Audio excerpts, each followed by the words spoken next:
When I was a child, my dad always told me that if I could invent a pocket-sized portable helicopter, then I would have made a money machine.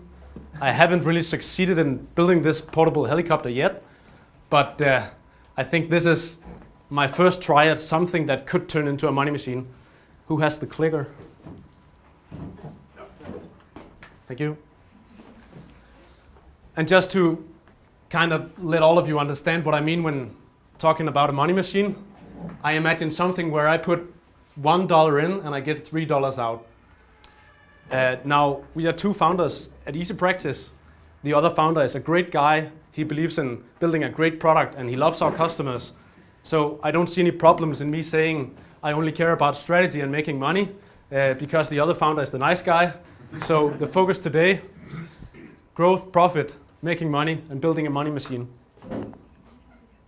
First, I'm going to talk about the recipe. I believe actually, Morten, you were the one introducing me to this metaphor, and I love it. So I've taken this metaphor and I'm running with it. What we see here is basically a bathtub. That's what I'm going to call it anyway. The bathtub is filled with water. The water is customers. There's a small hole in this bathtub. The customers, the water is pouring out. But here, our marketing manager, Jesper, that's the guy sitting there, is eagerly pouring water into the bucket, or using his bucket to pour water into this bathtub. And that's basically what we work with. If we zoom out a little bit, this is the churn. This is the amount of customers we lose every single month. And up here, the Jesper task, the bucket of customers, that's the acquisition. Basically, those are the only two parameters we focus on at Easypractice. Acquisition and churn. I don't really care about anything else. If we do something in Easypractice, we want to make damn sure that we either reduce churn, we put something in this little hole, or we increase the amount of customers that we acquire. So the strategy, find a big bucket, start pouring, put something into the hole in your bathtub, and go to one. And I'm a firm, thank you for the laughs. I'm a firm believer in execution. So, and I think this is rather simple. I believe that once we have this established, it's just about getting going. Now, I have some examples later on about how we do our ads, but I actually think the most important part is execution. And I'm happy to say that I actually suggested that to Morten for the list this morning. Yeah.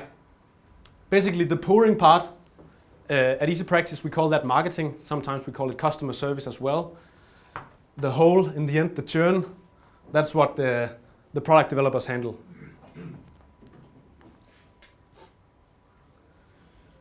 Yeah, so when we go into this whole philosophy of looking at just churn and acquisition, then it actually makes all the decisions in the company rather simple.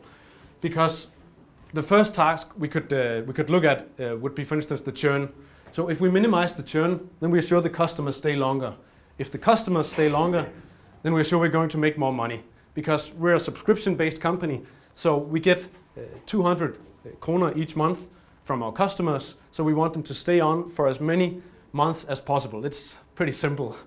So in other words, the longer they stay on, the smaller the churn, the higher is our customer lifetime value. That's another key metric for us. And I'm mentioning this because this is something we track rather rigorously. A high customer lifetime value in turn generates more money for marketing or product development or whatever. We can experiment when we have more money with reducing our acquisition cost. This gives us even more money, and so we can get more customers because we can spend more money on marketing. In other words, we start growing. So this is kind of a magic circle, and that's the way we work. It's the only thing we do, really. You can start anywhere in this magic circle, but basically it's a matter of, let's say we start here, we loan some money, we put them in marketing, then we start working on getting our customer acquisition costs down by experimenting with the marketing we do, making new ads or making new ad formats or whatever. Then we get more money because we have customers signing up. And then we can start developing even more on the product, so we have less churn. Then we in turn get more money, and we can spend more money on marketing, and it just snowballs. Basically, that's the idea anyway. It has been a rather long process, but this is in theory. Just leave that there for a minute. I think this is really important. So yeah, that's the strategy part. Execution, the most important part. I'm sorry there's not really any more to the strategy. I think it's rather simple. I love the ideas that you have, Stefan. We're not so many people, so we can't really implement it right now. At least that's what I'm telling myself. But everything is really in the execution here. This is just to show you all where we are currently. We started somewhere, or actually Emil founded the company somewhere around 2013 while he was working full-time as a development manager. And then sometime later I joined and we invested 50,000 kroner each and spent that on marketing and a little bit more product development. I have a timeline in a minute. We just crossed 7,000 customers. We're running a freemium model, so they're not all paying customers. But we are growing rather fast at the moment, around 500 new I think that's fast. I know it's not simple side fast. 500 new clinics sign up currently each month in 13 different countries. Right now, India is the biggest country for us, so that's amazing. This is the timeline. How much time do I have? Like 2 minutes or something? 5 minutes. 5 minutes, sure. So the way we started, and I think this is rather important, is we built a proof of concept. Then we called 20 clients, figure out, do you want to buy this or should we build something else? So we sold the stuff on phone in the beginning.